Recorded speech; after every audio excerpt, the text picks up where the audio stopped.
Hello friends, this is Sumit and you are watching science of Sumit. तो आज हम लोग पढ़ने वाले हैं एक नया topic, magnetic field due to current through a circular loop. एक हमारे पास सर्कुलर लूप होगा, उस सर्कुलर लूप के अंदर हम लोग करंट को पास करेंगे।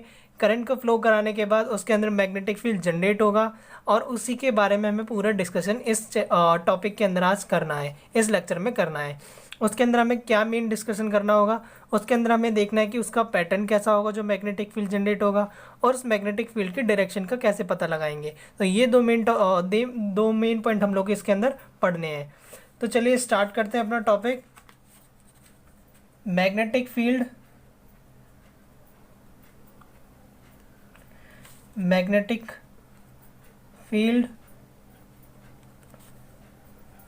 Due to current through circular loop। तो मैग्नेटिक फील्ड के बारे में समझना है करंट को पास कराने के बाद सर्कुलर लूप के अंदर। तो एक सर्कुलर लूप के अंदर मैग्नेटिक फील्ड कैसा होगा, उसका पैटर्न कैसा होगा, उसकी डायरेक्शन का कैसे पता लगाएंगे, इसके बारे में इस टॉपिक के अंदर समझने वाले हैं। फ्रेंड्स, हम लोगों ने पिछले लेक्चर में पढ़ा था कि जो एक स्ट्रेट वायर होता है, स्ट्रेट कंडक्टर होता है, उस स्ट्रेट कंडक्टर के अंदर जब करंट को पास करते हैं तो करंट को पास करने के बाद उसके अंदर मैग्नेटिक फील्ड जनरेट होता है। मैग्नेटिक फील्ड जनरेट होता है तो उसके पैटर्न को भी हमने देखा था, जो कि कॉन्सेंट्रिक सर्कल्स की फॉर्म में होता है उसका पैटर्न। और उसके अंदर डायरेक्शन को फाइंड आउट करने के लिए हम लोगों ने राइट हैंड थंब रूल भी देखा था, जो कि सिर्फ स्ट्रेट कंडक्टर के लिए होता है। आज हम लोग उसी स्ट्रेट कंडक्टर को मान लेते हैं, हमारे पास ये एक स्ट्रेट कंडक्टर है, ये एक स्ट्रेट वायर है हमारे पास। इस स्ट्रेट वायर को मैं अगर बेंड कर देता हूँ, मान लेते हैं मैंने इस स्ट्रेट वायर को इस तरीके से बेंड कर दिया और एक सर्कुलर लूप बना दिया। मैंने एक स्ट्रेट वायर को बेंड करा और इसको सर्कुलर लूप बना दिया। अब मेरे को इसी सर्कुलर लूप के अंदर जो करंट है उसको फ्लो कराना है। उस करंट को फ्लो कराने के बाद हमें ये समझना है कि जो मैग्नेटिक फील्ड होगा, इसके चारों ओर जो मैग्नेटिक फील्ड जनरेट होगा, उस मैग्नेटिक फील्ड का पैटर्न कैसा होगा और उस मैग्नेटिक फील्ड का पैटर्न और उसकी डायरेक्शन कैसी होगी। तो ये दो चीज़ें हम लोगों को अब समझनी है। तो वही स्ट्रेट कंडक्टर है, हम लोगों ने उस स्ट्रेट वायर को थोड़ा बेंड कर दिया और बेंड करने से ये जो वायर है उसका पैटर्न जो मैग्नेटिक फील्ड का होगा वो कैसा होगा और उसकी डायरेक्शन कैसी होगी, इसके बारे में समझना है।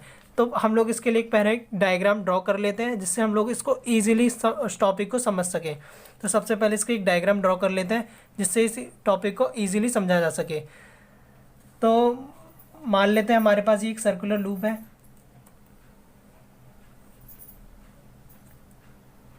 ये एक सर्कुलर लूप बना दिया। इसके दो एंड हो गए जहाँ से हम इसके अंदर करंट को फ्लो कराएंगे, करंट पास करेंगे। मान लेते हैं इसका ये वाला जो एंड है, इसके अंदर से करंट यहाँ से अंदर जाएगा और यहाँ से करंट वापस आ जाएगा। तो ये करंट यहाँ से जा रहा है और इसके अंदर एक मैग्नेटिक फील्ड जनरेट होगी। करंट गया तो मैग्नेटिक फील्ड जनरेट होगी। उस मैग्नेटिक फील्ड का हम पैटर्न यहाँ पे ड्रॉ कर लेते हैं। मान लेते हैं मैं एक पॉइंट ले लेता हूँ, इस पॉइंट से मैं मैग्नेटिक फील्ड लाइन्स बनाता हूँ।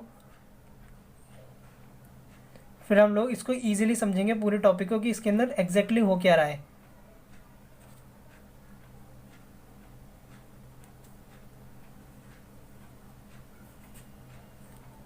एक पॉइंट ये ले लेते हैं, इस पॉइंट के चारों ओर भी मैं एक कॉन्सेंट्रिक सर्कल्स बना देता हूँ।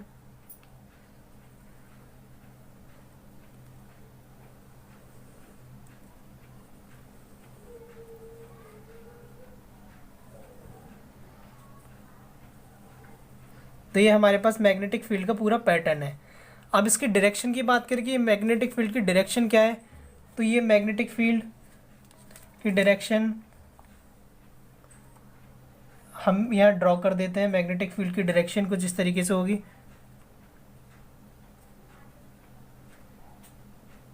अब इन कॉन्सेंट्रिक सर्कल्स में मैग्नेटिक फील्ड की क्या डायरेक्शन है,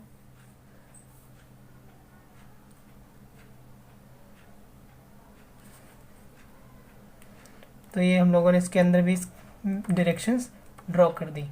अब इसको समझते हैं, इस डायग्राम से हमें पता क्या चलता है।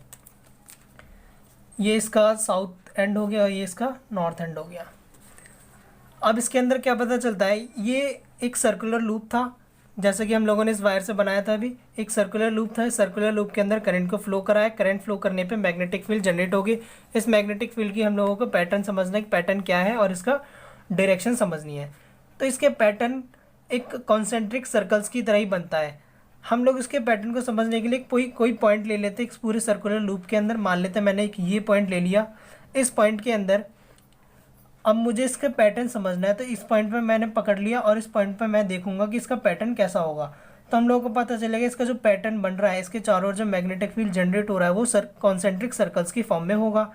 इस तरीके से सर्कल्स की फॉर्म में होगा। इसको समझने के लिए आपको मैं एक इमेज डिस्प्ले कर देता हूँ जिसमें आपको समझ में आ जाएगा। स्क्रीन पर आप इस डायग्राम को देख सकते हैं। तो फ्रेंड्स, जैसे अभी आपने डायग्राम के अंदर देखा, एग्जैक्ट यही डायग्राम है। इस डायग्राम में उसने बताया कि जो मैग्नेटिक फील्ड जनरेट हो रहा है उसका पैटर्न बिल्कुल एग्जैक्ट यही है जो एनसीईआरटी की बुक के अंदर दिया हुआ वही डायग्राम है। अब इसको समझने के लिए हम लोग पहले उस स्ट्रेट कंडक्टर पे जाते हैं जो हम लोगों ने पिछले लेक्चर में समझा था। उस स्ट्रेट कंडक्टर में हम लोगों ने देखा था जो वायर था, उस वायर के चारों ओर जो मैग्नेटिक फील्ड जनरेट हो रहा था, उस मैग्नेटिक फील्ड की जो प्रॉपर्टी है वो मैग्नेटिक फील्ड इन्वर्सली प्रोपोर्शनल है होता है डिस्टेंस फ्रॉम द कंडक्टर। मतलब कंडक्टर से जितना ज़्यादा दूर जाएंगे मैग्नेटिक फील्ड उतना ही कम मिलेगा।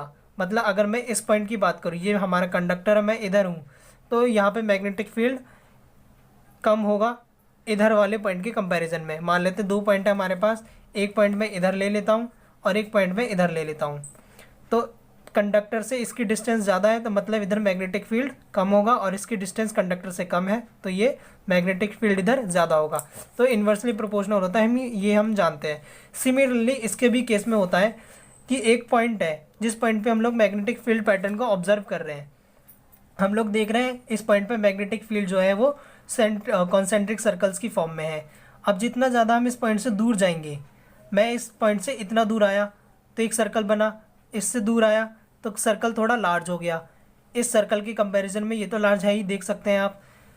अब मैं इससे और दूर आया इस पॉइंट से तो तीसरा सर्कल बना, जो सर्कल और ज़्यादा बड़ा हो गया। थर्ड तो और ज़्यादा बड़ा हो गया। अब देखो ये सर्कल ही होते हैं, यहाँ पे हम लोगों ने सिर्फ आर्क बना दिया। अगर आप इसको कंप्लीट करना चाहें तो एक सर्कल की फॉर्म में बन जाएगा जो कि एक लार्ज सर्कल होगा। यहाँ से आप इसको कंप्लीट करेंगे तो ये एक सर्कल ही बनेगा, एक सर्कल ही बनेगा इस तरीके से। तो अब मैं इससे दूर आया तो सर्कल और बड़ा हो गया, और बड़ा हो गया, और बड़ा हो गया, और बड़ा हो गया। तो जितनी ज़्यादा डिस्टेंस होगी एक पॉइंट से, जितनी ज़्यादा डिस्टेंस में लूँगा सर्कल उतना ही बड़ा होता चला जाएगा। मतलब ये जो आर्क है ये उतनी ही बड़ी होती चली जाएगी। और एक ऐसा पॉइंट आएगा जब मैं इस सर्कुलर लूप के सेंटर में पहुंच जाऊंगा, मैं इसके सेंटर में पहुंच जाऊंगा और जहां पर जाकर ये जो आर्क है वो स्ट्रेट लाइन दिखेगी। मतलब ये जो आर्क है वो एक स्ट्रेट लाइन हो जाएगी। आप देख सकते हैं जब इस पॉइंट के एकदम पास थे तो सर्कल छोटा था, तो एक आर्क जो बन रहा था वो थोड़ा सर्कुलर ही दिख रहा था। दूसरे सर्कल के अंदर जो आर्क था वो थोड़ा सा बेंट होकर स्ट्रेट होने लगा। थर्ड में जाएंगे तो और ज़्यादा स्ट्रेट हो जाएगा, स्ट्रेट हो जाएगा, स्ट्रेट हो जाएगा। फाइनली हम लोग जब इसके सेंटर में पहुंचेंगे, सर्कुलर लूप के सेंटर में पहुंचेंगे, तो जो मैग्नेटिक फील्ड थी उसका वो सर्कुलर फॉर्म में नहीं रहेगी, वो एक स्ट्रेट लाइन बन जाएगी, स्ट्रेट लाइन में कन्वर्ट हो जाएगा। अब ये आपको पैटर्न किसी भी पॉइंट से मिल सकता है। मैंने इस पॉइंट से दिखाया, आप इस पॉइंट से भी यही देखेंगे। तो जितना ज़्यादा हम दूर जाएंगे सर्कल उतने ही लार्ज होते चले जाएंगे, और जब हम इस सर्कुलर लूप के सेंटर में पहुंचेंगे तो जो लाइन्स है हमारी मैग्नेटिक फील्ड लाइन वो स्ट्रेट हो जाएगी। इस पॉइंट से भी अगर हम देखेंगे तो इसके अंदर भी इसी तरीके के कॉन्सेंट्रिक सर्कल्स बनेंगे और एक ऐसा लार्ज सर्कल बनेगा। लास्ट में जाके हम लोगों को एक लाइन इसके सेंटर में पहुंच जाएंगे हम सर्कुलर लूप के, और जहाँ पर जाके ये जो मैग्नेटिक फील्ड लाइन है वो स्ट्रेट हो जाएगी। तो ये इसकी कुछ मेन प्रॉपर्टीज़ होती है जो हम लोग को यहाँ पे देखने को मिलती हैं। अभी क्वेश्चन यही है कि मैग्नेटिक फील्ड समझ में आ गया आपको। अभी भी अगर इमेज क्लियर नहीं हो, क्योंकि एक 2D डायग्राम है, इधर हम लोग 3D स्ट्रक्चर ड्रॉ नहीं कर सकते, तो ये 2D डायग्राम है, तो इधर आपको हो सकता है थोड़ा भी प्रॉब्लम हो। इसके लिए मैं आपको एक इमेज डिस्प्ले कर देता हूँ जिससे आपको ईजिली समझ में आ जाए कि एग्जैक्टली हो क्या रहा है। तो जैसा कि फ्रेंड्स अभी आपने इस डायग्राम में देखा, आपको क्लियर हो गया होगा कि ये मैग्नेटिक फील्ड लाइंस इस सर्कुलर लूप के चारों ओर बन कैसी रही हैं। अब हम लोगों को ये समझना है कि जो मैग्नेटिक फील्ड लाइंस है इसकी डायरेक्शन का कैसे पता लगेगा कि इसकी डायरेक्शन क्या होगी। तो इसकी डायरेक्शन को फाइंड आउट करने के लिए हमारे पास वही रूल है जो हम लोगों ने पिछले लेक्चर में समझा था, राइट हैंड थंब रूल। उसी रूल को हम लोगों को अप्लाई करना है। अभी क्वेश्चन ये है कि वो तो सिर्फ स्ट्रेट वायर या स्ट्रेट कंडक्टर पे लगता है, तो यहाँ हम लोग कैसे लगा सकते हैं, ये तो सर्कुलर लूप है। तो इसका भी मैं अभी आपको डाउट क्लियर कर देता हूँ। हम लोग मान लेते हैं इस पॉइंट पे मैं डायरेक्शन देखना चाहता हूँ जो मैग्नेटिक फील्ड बन रहा है उसकी। मैंने ये पॉइंट ले लिया, इस पॉइंट पे मुझे मैग्नेटिक फील्ड की डायरेक्शन देखनी है, या इस पॉइंट पे देखनी है, कोई भी एक पॉइंट हो सकता है। तो अगर मैं इस पॉइंट को मैं देखूँ कि यहाँ जो पॉइंट है, ये जो वायर है, इस पॉइंट तक बस वो एक स्ट्रेट वायर की तरह बिहेव करेगा। मतलब एक छोटा सा सेक्शन है इस पूरे सर्कुलर लूप का, ये छोटा सा सेक्शन जो है वो स्ट्रेट वायर की तरह बिहेव करेगा। सर्कुलर क्योंकि उसमें आर्क हम लोगों को मिलेगी नहीं, तो वो एक स्ट्रेट वायर की तरह ही लगेगा कि स्ट्रेट वायर है। और उसके चारों ओर जो मैग्नेटिक फील्ड जनरेट होगा, क्योंकि एक छोटा सा भी पॉइंट होगा, उस छोटे से पॉइंट में भी करंट फ्लो कर रहा है, और वहाँ करंट फ्लो कर रहा है तो वहाँ पे भी मैग्नेटिक फील्ड जनरेट होगी, और जनरेट होगी तो उसकी भी कुछ ना कुछ डायरेक्शन होगी। तो वो एक छोटा सा पोर्शन मान लेते, वो इतना सा पोर्शन है, ये जो पोर्शन है वो एक स्ट्रेट वायर की तरह, एक स्ट्रेट वायर की तरह बिहेव करेगा। अब ये जो पोर्शन है, इसके चारों ओर मैग्नेटिक फील्ड जनरेट हो रहा है। अब हम बात करें करंट की बात करें तो करंट इधर से गया, इस डायरेक्शन में जा रहा है, अब इस डायरेक्शन में गया, इस डायरेक्शन में गया, मतलब इस वायर के अंदर करंट इस डायरेक्शन में फ्लो कर रहा है। अगर करंट इस डायरेक्शन में फ्लो कर रहा है तो राइट हैंड थंब रूल के हिसाब से करंट की डायरेक्शन थंब ने बताई, मैग्नेटिक फील्ड लाइंस की डायरेक्शन हमारे फिंगर्स ने बताई। तो ये करंट गया, मैग्नेटिक फील्ड लाइंस ये गई, तो इसकी डायरेक्शन ये होगी। तो इसको हम ड्रॉ करने की कोशिश करें तो ये होगी इसकी डायरेक्शन। तो इसकी डायरेक्शन को हम ऐसे लिख सकते हैं, ये मैग्नेटिक फील्ड लाइंस, इस तरीके से मैग्नेटिक फील्ड लाइंस की डायरेक्शन होगी इसके अंदर, यहाँ से यहाँ जा रहा है। तो इसके अंदर हम लोग को यही दिख रहा है, क्योंकि ये 2D स्ट्रक्चर है, आपको इसलिए यहाँ पे क्लियर नहीं हो रहा होगा, 2D डायग्राम है, इसलिए मैंने आपको 3D डायग्राम इसके अंदर दिखाने की कोशिश की है, जिससे आपको थोड़ा क्लियर हो जाए कि ये किस तरीके से मैग्नेटिक फील्ड लाइन की डायरेक्शन है। तो इधर मैंने इसलिए आपको थोड़ा सेपरेट आउट करके भी दिखाने की कोशिश की है, मैंने इसको जूम कर दिया एक तरह से, और जिससे आपको थोड़ा क्लियर हो जाए कि इसकी मैग्नेटिक फील्ड लाइन की डायरेक्शन क्या है। इसी को हम लोगों ने यहाँ पे जूम करके देखा है।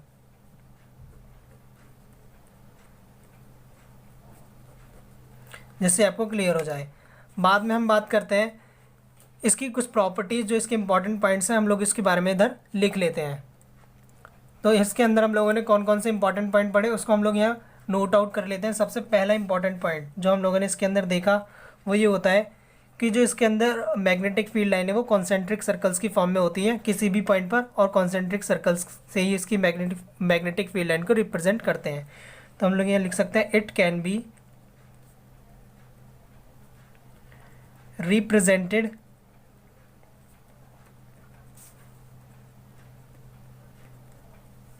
by concentric circles at every point। तो हर एक पॉइंट पे कॉन्सेंट्रिक सर्कल्स की फॉर्म में होगा, और इसे उसी से हम लोग इसको रिप्रेजेंट कर सकते हैं। सेकंड जो पॉइंट हम लोगों ने इसके अंदर देखा कि जब जितना ज़्यादा दूर जाएंगे सर्कल्स उतने ही लार्ज होते जा रहे हैं। तो circles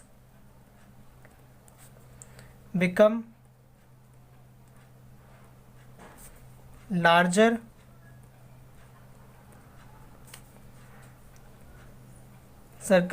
larger and larger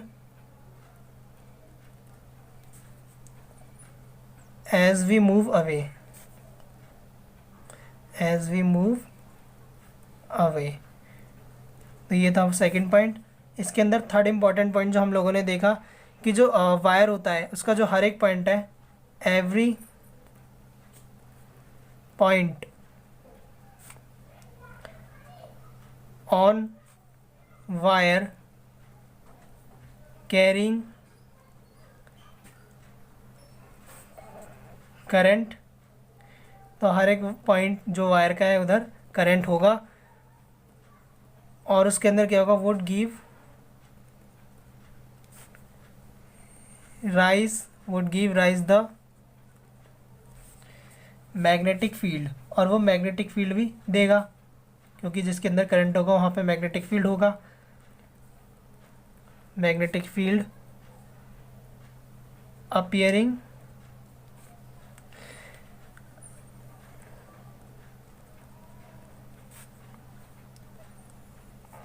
as straight line at center of the loop.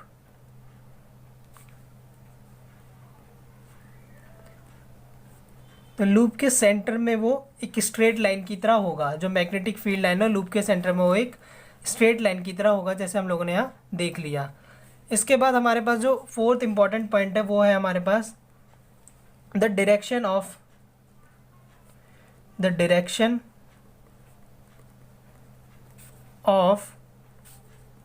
Magnetic field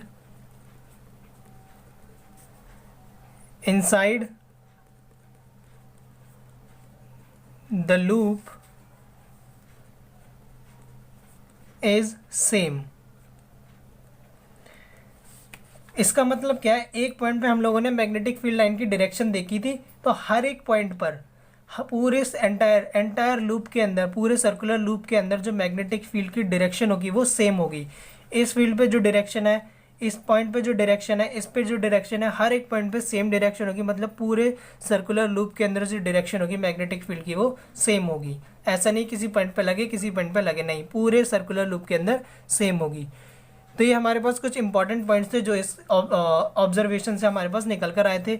अब इसके बारे में हम लोग को समझना कि वो कौन से फैक्टर्स हैं जो इसकी मैग्नेटिक फील्ड को अफेक्ट करते हैं। मतलब ऐसे कौन से फैक्टर हैं जो इसकी मैग्नेटिक फील्ड को अफेक्ट करते हैं सर्कुलर लूप की। तो उसके बारे में हम लोग यहाँ पे कुछ बात कर लेते हैं। तो यहाँ पे हेडिंग डाल लेते हैं, फैक्टर्स अफेक्टिंग मैग्नेटिक फील्ड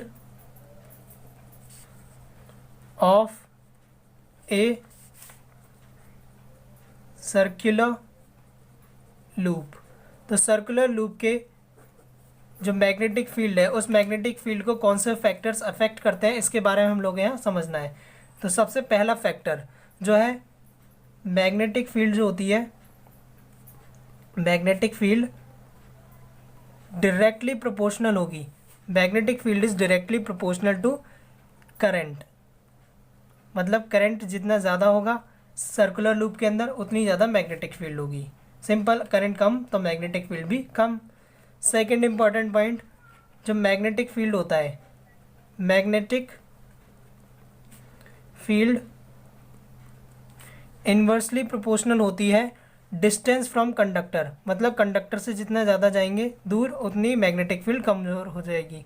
तो डिस्टेंस फ्रॉम कंडक्टर के इन्वर्सली प्रोपोर्शनल हो गया। थर्ड इंपॉर्टेंट पॉइंट जो इसके पास है हमारे, थर्ड फैक्टर जो इसको अफेक्ट करता है मैग्नेटिक फील्ड को, वो होता है नंबर ऑफ टर्न्स। तो मैग्नेटिक फील्ड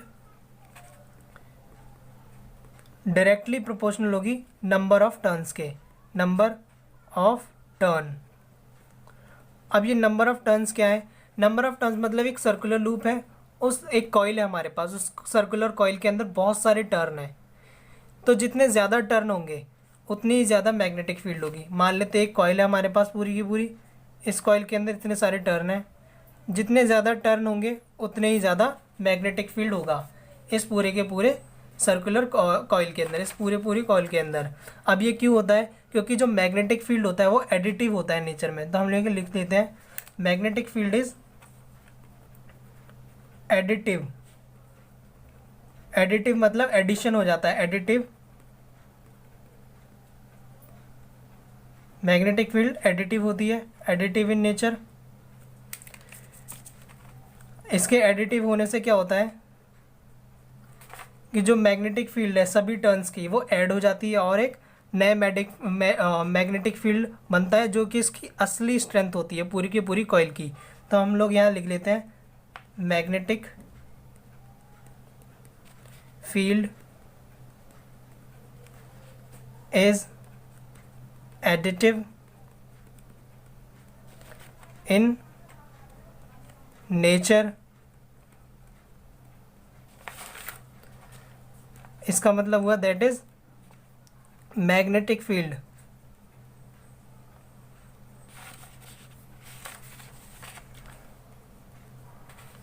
जो मैग्नेटिक फील्ड होगा of one loop, magnetic field of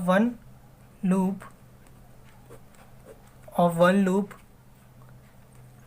adds up, magnetic field of one loop adds up to magnetic field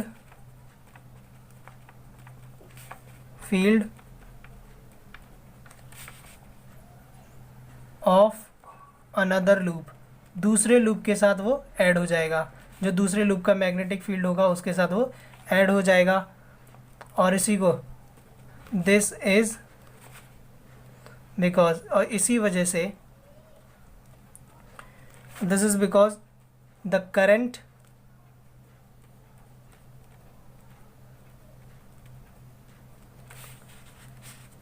in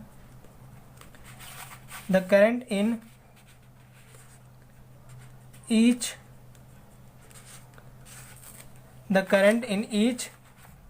circular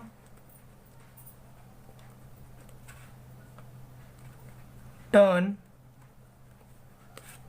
has same direction।